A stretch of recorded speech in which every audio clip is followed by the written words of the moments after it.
Let's get into the latest here around the Cleveland Browns and my favorite name in the draft, Jeremiah Owusu-Koramoah, who is now a member of the Cleveland Browns, and this is a player that I was really, really excited about. But the story around him is, why did he slide so far in the draft? I mean, this was a player that Tom Downey had as his 14th overall player on his big board. This is a dude that I would have probably bet some money that was going to go in the top 20. If you would have asked, I bet you 100 NFL draft experts, I bet you 99 out of 100 would have told you this guy was going to go in the first round. Yet, he slid all the way down to round 2, pick number 52 overall. The reason? Heart issue.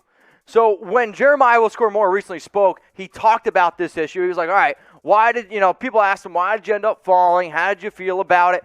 I mean, he answered it, I thought, in a perfect way. He was like, you know what, man? I'm excited to play for the Cleveland Browns. This is a team that I really could envision myself ended up lining up with, and I'm kind of with you. You want versatility? You want a great defensive player? This is one of the reasons why I thought the Browns really were one of the big winners here at the draft. You get a 6'1", 221-pound linebacker who can play all over the football field. My comp to him is Derwin James. Like, Derwin James, sure, he plays free safety. The Browns have also shown that they don't really like drafting linebackers, so you're like, all right, I can put them all over the football field. That's exactly what you're going to get. But in terms of the heart issues, this is what Jeremiah had to say. We call him Joke here because, again, the name is an absolute mouthful. You get news. You get a lot of news within the draft and the process you're going through. There was something that came up in terms of what guys were saying, but in terms of me, in terms of the personal aspect, there were no really heart issues at all. There was nothing that was too ticked off and went back to Notre Dame and looked at the medical records and everything. I never really had any heart issues or anything going on there. You know, you hear a lot of things, but you've got to get it from the source. That's what Jeremiah had to say on his heart issues. The other thing I want to be able to show y'all is this.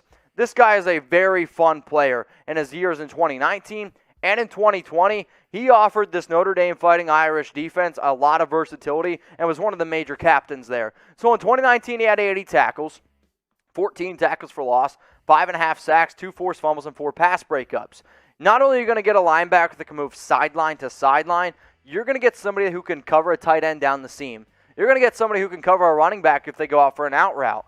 And right now for this Browns team, you're not only fighting to win your division, I might say that you're fighting for a Super Bowl because you're doing all these amazing things on offense and on defense, and you have more and more players really starting to stack up here. So I get the fact that he had a heart issue, but I mean the fact that you were able to get him in round 2, pick number 52 overall, dude, that's one of the best picks in this draft. So I'm not really giving you my grade, but I'm basically giving you my grade. Go back to school here, grade the Jeremiah Owusu-Koramoah pick, A, B, C, D, or F. This is an A grade to me. It was one of the best grades throughout the entire draft.